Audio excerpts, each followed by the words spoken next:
कलाकार है और एक हमारे कलाकार आप सभी के बीच भी बैठे हैं। जोया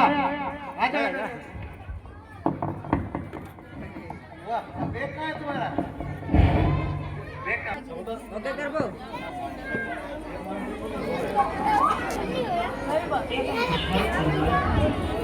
जितने भी बच्चे छत पर हैं वो नीचे आए।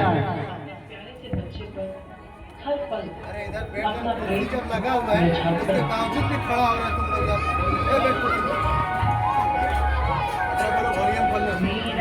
बोलियो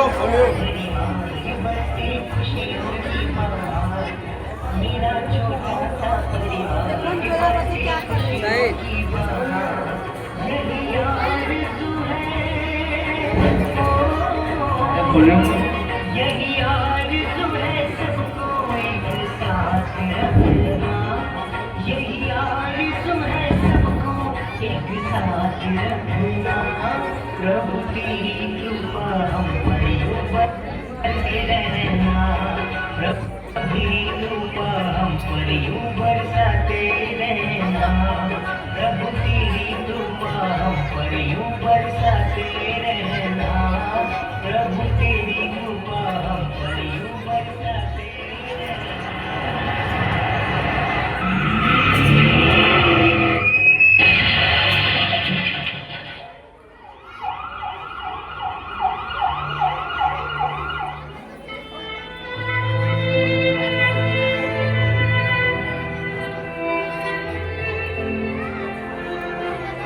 माँ के ऊपर दुखों का पहाड़ टूट पड़ा।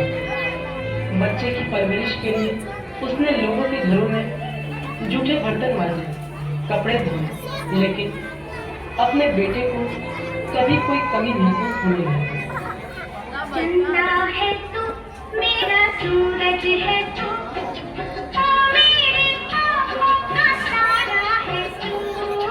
चंदा है तू, मेरा सूरज है तू, मेरे आँखों का तारा है तू। जीती हूँ मैं बस तुझे देख के, इस टूटे दिल का सहारा है तू। चंदा है तू, मेरा सूरज है तू। समय बीता, माँ की तपस्या और बच्चे की मेहनत रंग लाई। बेटा कठिन परीक्षा पास कर इंजीनियर बन गया।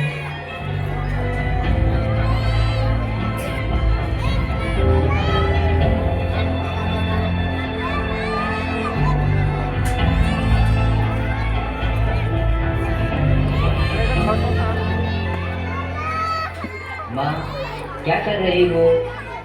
जल्दी से खाना खिलाओ, मुझे जोर की भूख लगी है। क्या कहा तूने? अभी तक खाना नहीं खाया है? इतनी देर हो गई थी तो ऑफिस में क्यों नहीं खा लिया? माँ ऑफिस के खाने में वो स्वाद कहा जो तेरे हाथों की रोटी में है। अच्छा, चल जल्दी से हाथ मुंह धो ले, मैं थाली लगाती हूँ। अब तो जल्दी से मुझे अपने लिए बहू लानी पड़ेगी, वही तुझे लाइन पर लगेगी। मेरी तो तू सुनता ही नहीं। माँ भूख लगी है, खाना खिला रही हो या उस बातों से पेट भरोगी?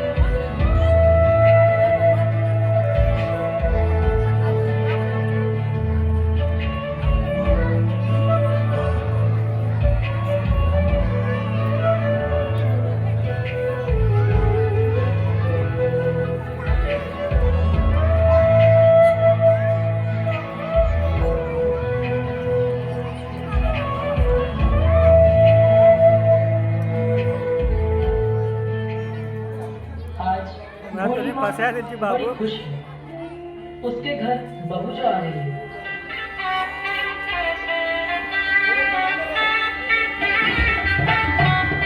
बोले ना हुजूर खियातो दे बियासा जोलन न था तो देतो।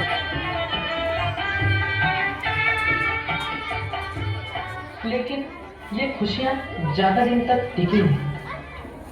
आधुनिक ख्यालों की बहू वो सास की संस्कारी बातें कांटों की तरह चुभती थी।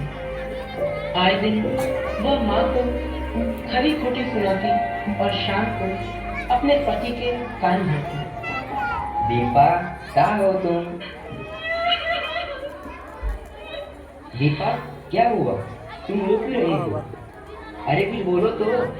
मैं तुम्हारी माँ के काम से तंग आ चुकी हूँ। हर बात पे रोक-टोक करती है। यह करो, यह मत करो। क्या मेरी कोई पर्सनल लाइफ नहीं है? तुम तो पूरा दिन ऑफिस में रहते हो। और यह मेरा कंपनी है। अरे कोना दीपा, तुम चिंता मत करो, मैं माँ से बात करता हूँ। मैं समझा आदमी नहीं। एक दो को बनाते लिए तो रहने। माँ, माँ, कहाँ हो तुम? यहाँ आओ। क्या हुआ बेटा, आ गया तू? खाना खाया तूने? माँ, तुम क्यों परेशान करती हो दीपा को? वह पढ़ी लिखी है, समझदार है, उसे पता है क्या सही है और क्या गलत। बात बात पर उसे रोकना टोकना बंद करो। बेटा, मैंने ऐसा तो कुछ नहीं किया जिससे बहू को बुरा लगे, लेकिन आगे से मैं ध्यान रखूंगी।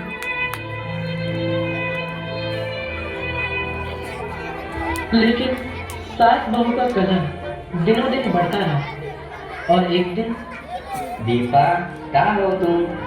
रोहित, मैं तंग आ चुकी हूँ ऐसी जिंदगी से। इस घर में ऐसा लगता है जैसे मैं जेल की कैदी हूँ। इसलिए रोहित, आज तुमको ये डिसाइड करना होगा, तुम्हें तुम्हारी माँ चाहिए या मैं। इस घर में या तो तुम्हारी माँ रहेगी या मैं। अगर तुम्हें मेरे साथ रहना है तो अपनी माँ को कहीं और बंदोबस्त करो, और अगर तुम्हें अपनी माँ प्यारी है तो मुझे डाइवोर्स दो। क्या क्या कह रही हो तुम? Deepa, I love you. मैं तुम्हारे बिना जीने का सोच भी नहीं सकता। इतनी कठोर ना बनो, एक मौका तो दो मुझे। नहीं रोहित, अब कोई मौका नहीं। तुम्हें डिसाइड करना होगा और आज ही करना होगा।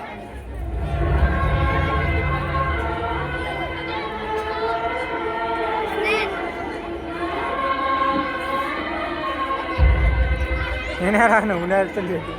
मैं क्या करूं? माँ को चुनता हूँ तो दीपा और मुन्नी की देखभाल कौन करेगा? और दीपा को चुनता हूँ तो माँ का क्या होगा? एक काम करता हूँ, पास वाले वृद्धाश्रम में माँ की व्यवस्था करवा दूंगा और हफ्ते में उसे मिल लिया करूँगा। नहीं, मैं माँ को वृद्धाश्रम में नहीं छोड़ सकता, लेकिन अगर माँ को अपने साथ रखता हूँ तो दीपा घर छोड़ के चली जाएगी। फिर वो मुन्नी की परवरिश अकेले कैसे करेगी?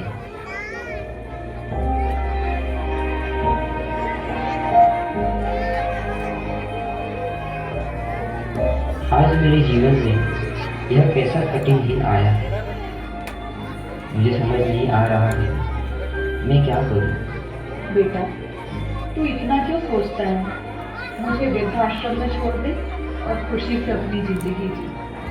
बहू तू मेरे साथ रहना नहीं चाहती, और अगर तूने उसे छोड़ दिया तो वह कैसे काटेगी अपनी इतनी लंबी जिंदगी? मेरा क्या है, मेरी जिंदगी के कुछ ही दिन बचे हैं। और जरा मुन्नी के बारे में भी सोच बेटा, वह कैसे बिताएगा अपनी जिंदगी एक बाप के बिना? हाँ, मैं भी कुछ ऐसा ही सोच रहा था, इसलिए बहुत सोच समझकर मैं इस नतीजे पे पहुंचा हूँ कि जैसे मेरी माँ ने मुझे बिना बाप के पाल लिया, वैसे ही मेरी बीबी भी मेरे बच्चे को बिना बाप के पाल लेगी। माँ, तूने पूरी जिंदगी मेरे नाम कर दी, अब मेरी बारी है। दीपा, तुम समझ गई होगी मेरा क्या फैसला है।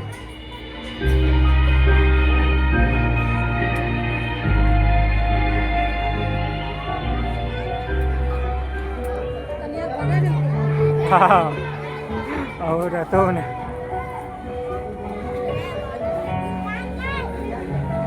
देखो न बाजी क्या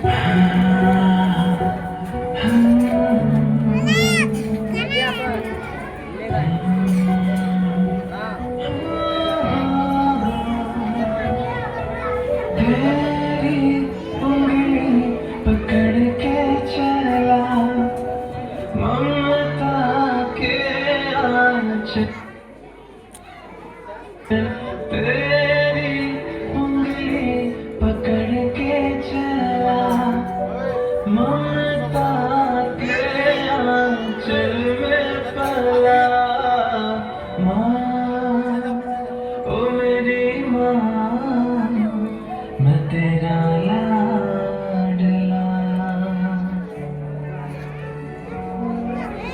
माँ, ओ मेरी माँ, मैं तेरा लाडला।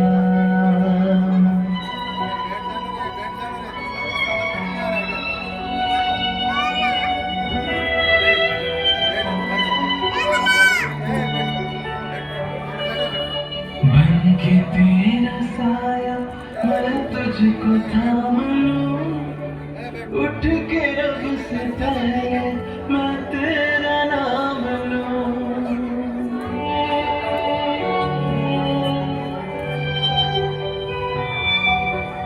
बन के तेरा साया मैं तुझको थाम लूं, उठ के रब से पहले मैं तेरा नाम लूं।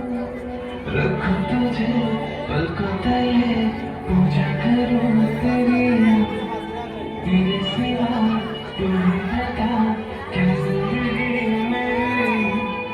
मैं तो तेरे सपनों के रंग में ढला, तेरी उंगली पकड़ के चला, ममता के आंचल में पला, तेरी उंगली पकड़ के चला, ममता के आंचल में पला। माँ, ओ मेरी माँ, मैं तेरा लाडला।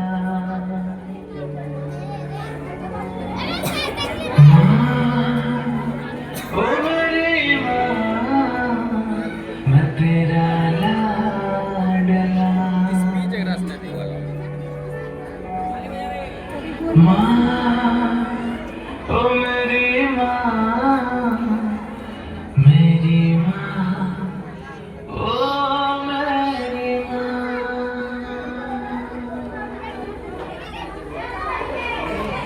बेटा, मेरी एक बात मान ले, बहू को ले आ, उसके बिना घर में कोई सुख नहीं है। माँ, उसने तुम्हारा कितना अपमान किया है और तुम उसे वापस घर लाना चाहती हो। मुझे ऐसे किसी इंसान से कोई रिश्ता नहीं रखना है जो भगवान जैसी मेरी माँ को दुखी करे। बेटा, उसके दूर रहने से भी तो मैं दुखी हूँ। तू उसे माफ कर दे और मेरी खुशी की खातिर उसे घर वापस ले आ। मुझे भी अपने साथ ले चल, मैं उसे मना लूंगी। जहाँ एक ओर रोहित और उसकी माँ दीपा को वापस लाने जाते हैं, वहीं दूसरी ओर दीपा के मायके में माँ, माँ, चलो ना मेरे साथ। कहाँ मेरे बच्चे? माँ, चलो ना, सोसाइटी में सब बच्चे अपनी माँ की पूजा कर रहे हैं। पूजा? कैसी पूजा? माँ, आज मातृ-पितृ पूजन दिवस है। मातृ-पितृ पूजन दिवस?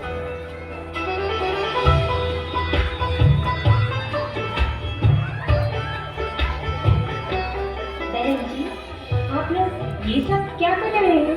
अपने अपने माता पिता का पूजन। वो क्यों?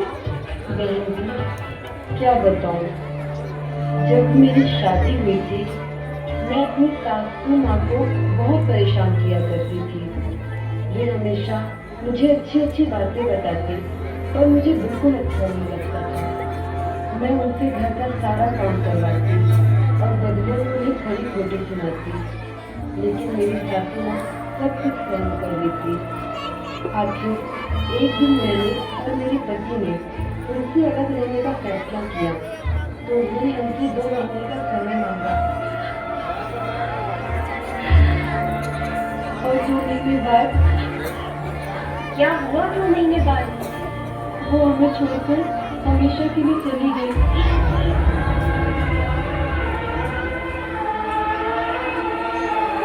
और बाद में पता चला कि क्या पता चला? उन्हें अरे सब चलते रहे, चले रहे। डॉक्टर के अनुसार उनके पास 2 महीने का एक वक्त था। उन्होंने हमें अपने से दूर इसमें जाने नहीं दिया कि कहीं हमारे बेटे पर इसका बुरा प्रभाव न पड़े, और वो भी बड़ा होकर हमें अकेला छोड़कर न चला जाए। ये सारी बातें हमें उनकी डायरी से पता चली।